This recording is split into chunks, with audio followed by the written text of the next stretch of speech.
नमः शिवाय। प्रिय भक्तों, संस्कृत और धर्म में भगवान शिव को परम कल्याणकारी देवता माना गया है, जो न केवल सांसारिक दुखों को हरते हैं बल्कि भक्तों को सही मार्ग भी दिखाते हैं। शिव पुराण और अन्य धार्मिक ग्रंथों में भगवान शिव ने जीवन के विभिन्न पहलुओं पर महत्वपूर्ण शिक्षाएं दी हैं, जो सांसारिक सफलता और समृद्धि के रहस्यों को भी उजागर करती है। आर्थिक तंगी और गरीबी से मुक्ति पाने के लिए भगवान शिव ने कुछ ऐसे सिद्धांत बताए हैं जिनका पालन करके कोई भी व्यक्ति गरीबी से छुटकारा पा सकता है। भगवान शिव के अनुसार धन, सफलता और समृद्धि प्राप्त करने के लिए कुछ महत्वपूर्ण बातें हैं जिन्हें गुप्त रखना बेहद आवश्यक है। यदि इन बातों को दूसरों के साथ साझा किया जाए तो न केवल सफलता में बाधा आती है बल्कि आर्थिक स्थिति को भी प्रभावित कर सकती है। इस वीडियो में हम विस्तार से जानेंगे कि भगवान शिव के अनुसार वे कौन सी 3 बातें हैं जिन्हें गुप्त रखना चाहिए ताकि जीवन में समृद्धि और आर्थिक उन्नति संभव हो सके। एक बार कैलाश में भगवान भोलेनाथ और माता पार्वती विराजमान थे। चारों तरफ एक दिव्य आभा का वातावरण था जो चित्त को मोहित कर रहा था। स्वर्ण जैसा प्रकाश चारों तरफ फैला हुआ था। तभी भगवान भोलेनाथ ने माता पार्वती से कहा, हे देवी पार्वती, यदि मनुष्य अपने इस जीवन में यह 3 बातें याद कर ले और वह मानो इन बातों को कभी भी किसी को भी न बताए तो देखते ही देखते धनवान बन जाएगा। अगर घर में पहले से ही धन है तो यह 3 बातें कभी किसी को नहीं बताना चाहिए। इससे वह इंसान कभी भी गरीब नहीं रहता। तब माता पार्वती कहती हैं, हे प्रभु, वह कौन कौन सी 3 बातें हैं जिन्हें जान लेने से इंसान को कभी भी गरीबी का सामना नहीं करना पड़ता? ऐसी कौन सी अनमोल बातें हैं जिन्हें आज हम हमारे साथ साझा करने वाले हैं? तब भगवान भोलेनाथ कहते हैं, हे देवी, मैं आपको यह बातें एक कथा के माध्यम से बताऊंगा। आप इस कथा को पूरा सुनिएगा। भगवान शिव कहते हैं, हे देवी, एक समय की बात है। एक नगर में एक गरीब आदमी रहता था। उसका नाम सुदर्शन था। वह इतना गरीब था कि वो अपने परिवार के लिए ठीक से भोजन भी नहीं जुटा पाता था। उस मनुष्य के लिए गरीबी एक अपमानकारी दुख था। बिना धन के गृहस्थी और घर चलाना बहुत ही मुश्किल था। वह गरीब सुदर्शन जैसे तैसे अपने घर वालों का पेट पाल रहा था। कभी उनको भोजन मिल पाता था तो कभी भूखे पेट ही सोना पड़ता था। सुदर्शन की पत्नी का नाम साधना था। वह बहुत ही सुंदर, सुशील और संस्कारी थी। सुदर्शन को भगवान की कृपा से एक पुत्र और एक पुत्री थे।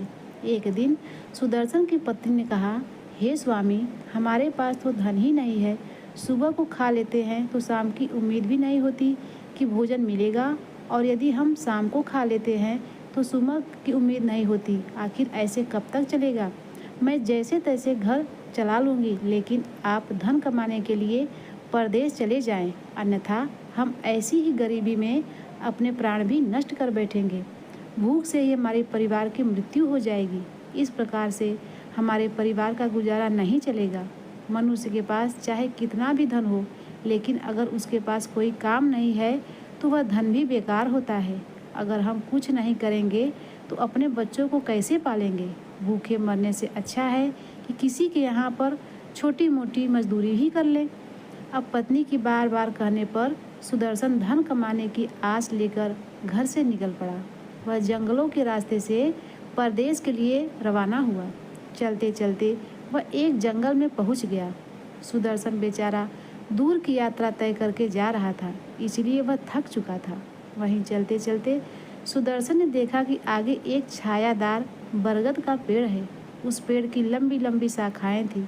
उसकी जड़ें जमीन को छू रही थी। शीतल छाया देखकर वह बेचारा गरीब आदमी उस पेड़ के नीचे बैठकर आराम करने लगा। सुदर्शन बरगद के पेड़ के नीचे आराम से लेटा हुआ था।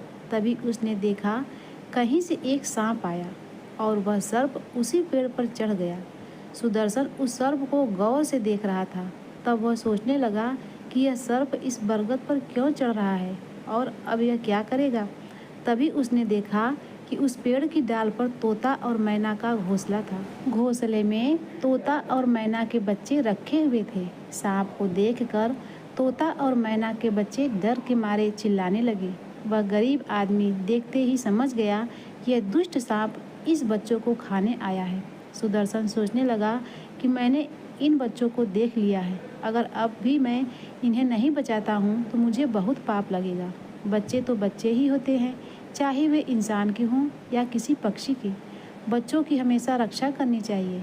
उधर वह सर्प उन बच्चों के पास पहुँच जाता है। तभी वह गरीब आदमी उठता है और वह फटाफट बरगद के पेड़ पर चढ़ जाता है और उस सांप को नीचे गिरा देता है और कुछ ही समय में सुदर्शन ने उस सर्प को मार डाला, फिर उसी बरगद के नीचे आकर लेट गया। तोता और मैना के बच्चे अपनी रक्षा करने वाले उस सुदर्शन को मन ही मन बहुत दुआएं देने लगे। उसी समय तोता और मैना अपने बच्चों के पास आते हैं। अपने माता पिता को पास आया देख तोता और मैना के बच्चे बहुत खुश होते हैं और उन्हें पूरी घटना बताते हैं कि हे माता पिता, आज इस वृक्ष के नीचे जो इंसान लेटा है वह हमारे लिए देवदूत बनकर आया है। हमें खाने के लिए एक भयंकर सर्प आया था। इसी इंसान ने उस भयानक सर्प को मारकर हमारे प्राण बचाए हैं। हम इसके आभारी हो गए हैं। अगर यह इंसान उस सर्प को नहीं मारता तो आज हम घोंसले में जीवित नहीं होते। इसका हम पर बड़ा एहसान हो गया है।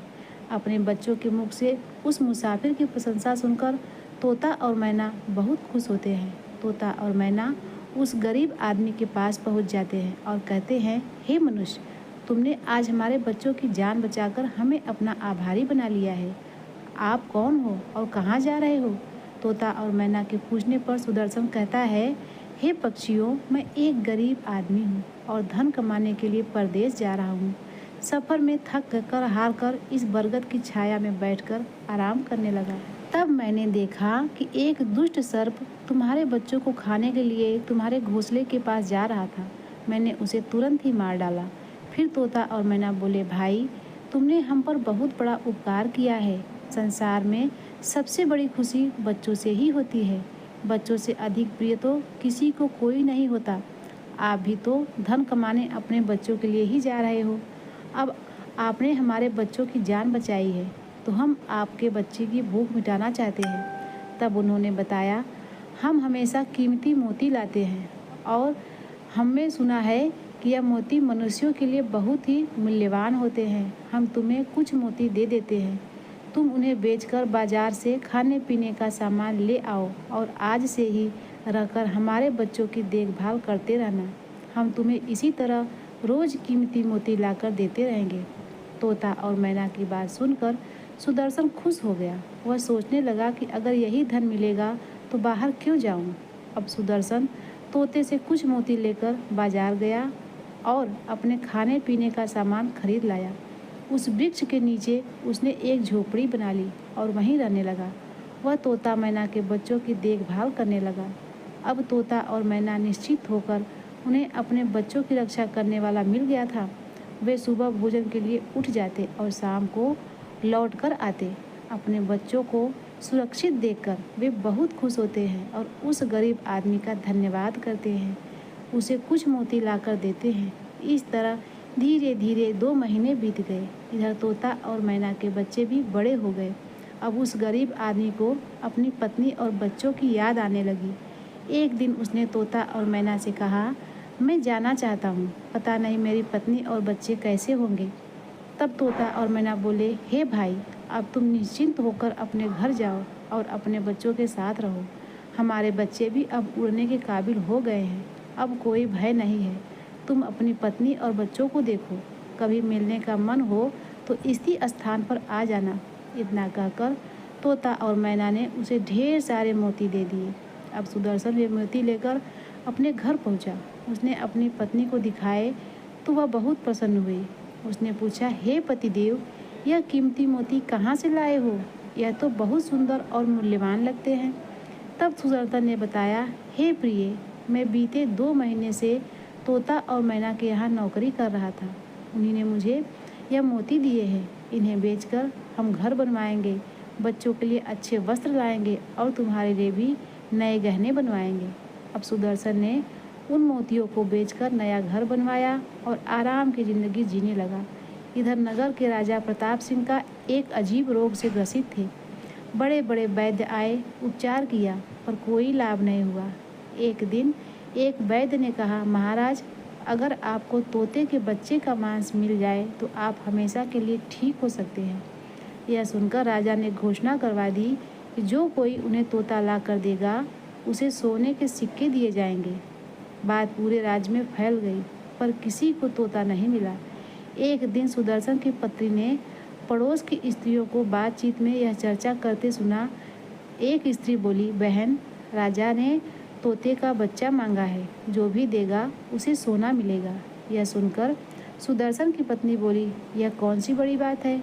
मेरे पति तो 2 महीने तक तोता और मैना के यहाँ नौकरी करके आए हैं। वह कई तोते ला सकते हैं। मैं आज ही उनसे कहूँगी कि वह तोते का बच्चा राजा को दे आए। यह बात नगर की स्त्रियों ने सुनी और पतियों से कही। धीरे धीरे बात राजा तक पहुँच गई। राजा ने सैनिकों से कहा कि उस आदमी को पकड़ कर लाओ। सुदर्शन को राजा के सामने लाया गया। राजा ने कहा, हमें तोते का बच्चा चाहिए। सुदर्शन घबरा गया और बोला, महाराज, आप मेरे प्राण ले लीजिए, पर मैं तो तोते का बच्चा नहीं ला सकता। मैंने उनकी जान बचाई थी। रक्षक भक्षक कैसे बन सकता है? यह सुनकर राजा बहुत नाराज हुआ। उसने कहा, अगर तुमने हमारी बात नहीं मानी तो हम तुम्हारी पत्नी और बच्चों को मरवा देंगे। फिर भगवान शिव कहते हैं, हे देवी, मनुष्य सबसे ज़्यादा कमज़ोर तब पड़ता है जब उसके बच्चों की सुरक्षा की बात आती है।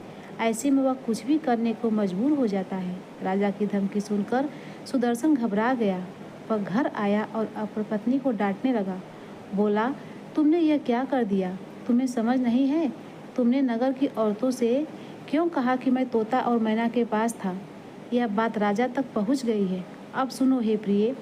पहली बात, घर में कितना धन है और आय का स्रोत क्या है, यह दूसरों को कभी नहीं बताए।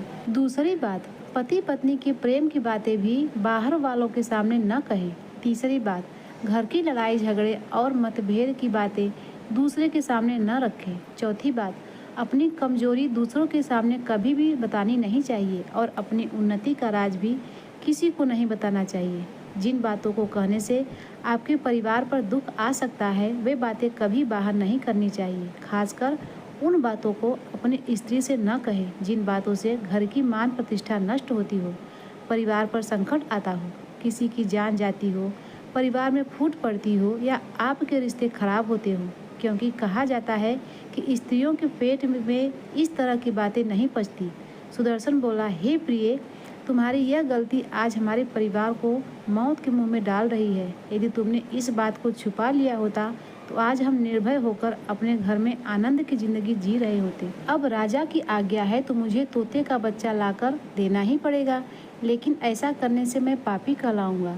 जिन बच्चों की मैंने इतने दिन देखभाल की, जिन्हें मैंने मरने से बचाया, अब मैं उन्हें किस प्रकार मौत के मुंह में डाल सकता हूँ? तब सुदर्शन की पत्नी कहने लगी, हे पतिदेव, आज जो भी हो, लेकिन हमें अपने और अपने बच्चों की जिंदगी बचानी है, तो आपको यह पाप करना ही पड़ेगा। मुझे माफ़ कर दीजिए, मुझसे गलती हो गई। प्रिय भक्तों, अब तो सुदर्शन बड़ा लाचार होता हुआ जंगल की ओर चल पड़ा, जहाँ वह तोता और उसके बच्चों की देखभाल करता था। उधर जब तोता मैना और उसके बच्चों ने सुदर्शन को आते देखा तो वे बहुत खुश हो गए। अपने बच्चे को अत्यंत खुश देखकर तोता और मैना कहने लगे, अरे बच्चों, तुम इतने खुश क्यों हो रहे हो? वह तो तुम में से किसी एक को लेने आ रहा है। तुम में से कौन है जो आज उसके साथ जाकर उसकी और उसके बच्चों की जान बचाएगा? फिर तोता कहता है, लेकिन बच्चों, एक बात याद रखना, तुम में से जो भी उसके साथ जाएगा वह कभी लौट कर नहीं आएगा। वह नगर के राजा का भोजन बन जाएगा। तब तोते के बच्चे ने पूछा, पिताजी, आप ऐसा क्यों कह रहे हैं? तोता बताता है, बच्चों, जो यहाँ का राजा है वह बहुत बीमार पड़ गया है और वैद्य ने उसे तोते के बच्चे का मांस खाने को कहा है। इसीलिए तुम में से किसी एक को वह लेने आ रहा है। यदि तुम में से कोई उसके साथ जाने को तैयार है तो वह जा सकता है। तभी उनमें से एक बच्चा कहने लगा, हे माता पिता, उस आदमी ने ही हम सबकी ज़िंदगी बचाई है और आज वही आदमी बहुत बड़ी मुसीबत में है। ऐसे में हमें भी उसकी मदद करनी चाहिए, चाहे हमारी जान ही क्यों न चली जाए, लेकिन हम उसके साथ ज़रूर जाएंगे। उधर सुदर्शन उस बरगद के वृक्ष के नीचे आता है और तोता मैना से अपना दुख बताता है। तब तोता मैना कहते हैं, हे भाई, तुम चिंता मत करो, हमारे बच्चे तुम्हारे साथ जाने के लिए तैयार हैं। तुम इनमें से किसी एक को ले जाओ। अब सुदर्शन उनमें से एक तोते के बच्चे को लेकर लौट जाता है और राजा को दे देता है। इसके बदले राजा सुदर्शन को बहुत से उपहार देता है। राजा उस तोते के बच्चे को पिंजरे में बंद करवा देता है और अपने नौकर को रखने के लिए कहता है। राजा कहता है, हम इसे सुबह निकालेंगे और इसके मांस को खाएंगे। प्रिय भक्तों, अब देखिए कि राजा प्रताप सिंह का एक बेटा था जो पशु पक्षियों से बहुत प्रेम करता था। उसे यह नहीं पता था कि यह तोता उसके पिता के खाने के लिए लाया गया है। वह अपने मित्रों के साथ उसी जगह खेल रहा था जहाँ तोते का बच्चा पिंजरे में कैद था। राजकुमार ने जब उस सुंदर तोते को पिंजरे में देखा तो वह उसके साथ खेलने लगा। तभी राजकुमार का एक मित्र बोला, मित्र, तुम इस पक्षी को बाहर निकालो। यह कितना सुंदर तोता है। पिंजरे में इसका रहना बिल्कुल सही नहीं है। हम इसे आज़ाद कर देते हैं। अपने मित्र की बातें सुनकर राजकुमार ने पिंजरा खोल दिया और तोते के बच्चे को आज़ाद कर दिया। जैसे ही पिंजरा खुला, तोता आकाश में उड़ गया। धीरे धीरे यह बात राजा तक पहुंच गई कि राजकुमार ने उस तोते को छोड़ दिया है। अब आपके प्राण बचाना बड़ी मुश्किल है। यह सुनकर राजा को बहुत गुस्सा आया। उसने तुरंत राजकुमार को बुलाया और गुस्से में कहा, अरे नादान पुत्र, तूने उस तोते के बच्चे को क्यों छोड़ दिया? तुझे पता भी है वह कितनी मुश्किल से मुझे मिला था। राजकुमार घबरा गया और बोला, पिताजी, मुझे क्या पता था कि वह उड़ जाएगा। मैं तो उसके साथ खेलना चाहता था। अपने पुत्र की बात सुनकर राजा गुस्से में आ गया और बोला, सैनिकों, इस नादान को नगर से बाहर निकाल दो। राजा के आदेश पर सैनिक राजकुमार को नगर की सीमा से बाहर छोड़ाते हैं। उधर वह तोते का बच्चा उड़कर अपने माता पिता के पास पहुंच जाता है और सारी बात बताता है कि कैसे राजा के बेटे ने उसे आज़ाद कर दिया। तोता और मैना अपने बच्चे को देखकर खुश हो जाते हैं और कहते हैं, पुत्र, राजा के बेटे ने तुम्हें तो आज़ाद कर दिया, लेकिन अब वह खुद संकट में है। उसे दुष्ट पिता ने उसे नगर से बाहर निकाल दिया है। अब उसकी ज़िंदगी की जिम्मेदारी तुम्हारी है। तुम जाओ और उसकी मदद करो। तब तोता राजकुमार की मदद करने के लिए उसके पास पहुंचता है। राजकुमार उसे देखते ही पहचान लेता है और कहता है, यह तो वही पक्षी है जिन्हें मैंने पिंजरे से आज़ाद किया था। राजकुमार बोला, तुम्हारी वजह से मेरे पिता ने मुझे नगर से निकाल दिया है। अब तुम ही बताओ, मैं कहाँ जाऊँ, क्या करूँ? तोता कहता है, मित्र, चिंता मत करो। तुमने मेरी जान बचाई थी, इसीलिए मैं तुम्हारी मदद करने आया हूँ। दुख सुख में मैं तुम्हारे साथ रहूँगा। तब भगवान भोलेनाथ कहते हैं, हे देवी पार्वती, इस कहानी में आपने देखा कि किस तरह सुदर्शन की पत्नी की एक छोटी सी गलती ने उसके पूरे परिवार को संकट में डाल दिया। यदि उसने ये बातें गुप्त रखी होती तो उनके परिवार पर इतनी बड़ी विपत्ति नहीं आई। भगवान शिव कहते हैं कि गरीबी से मुक्ति पाने के लिए 3 बातों को कभी भी किसी से साझा नहीं करना चाहिए। धन और आय का स्रोत, अपनी कमाई और धन संपत्ति के बारे में किसी को नहीं बताना चाहिए। गृहस्थ जीवन के झगड़े, अपने पति पत्नी या परिवार के बीच में आपसी मनमुटाव को दूसरे के सामने नहीं लाना चाहिए। अपनी कमजोरी और उन्नति का राज, अपनी कमजोरियां और अपनी सफलता के पीछे के रहस्यों को गुप्त रखना चाहिए। अगर हम इन बातों को ध्यान में रखते हैं तो लोग हमारी गुप्त बातें जानकर, हमारी कमजोरी को समझकर हमारा फ़ायदा उठाते हैं। ये बातें व्यक्ति की आंतरिक शक्ति, प्रयासों और योजनाओं से संबंधित होती है, जो जीवन में सकारात्मक परिवर्तन ला सकती है। यदि हम इन बातों को अपने तक सीमित रखते हैं तो यह न केवल हमारे आत्मविश्वास को बढ़ाता है, बल्कि हमारे लक्ष्य प्राप्ति की संभावनाओं को भी मजबूत करता है। जो मनुष्य इन बातों का पालन करता है वह गरीबी के माया जाल में कभी नहीं फंसता। यह बात माता पार्वती को भी समझ में आ जाती है। प्रिय भक्तों, आशा करती हूँ कि यह हमारा वीडियो आपको पसंद आया होगा। अगर आपको हमारा यह वीडियो पसंद आया है तो इस वीडियो को लाइक करें, साथ ही कमेंट सेक्शन में हर हर महादेव लिखना न भूलें। जो लोग चैनल पर नए हैं, इस चैनल को सब्सक्राइब भी अवश्य कर लें। मिलते हैं अगले वीडियो में, तब तक के लिए नमस्कार।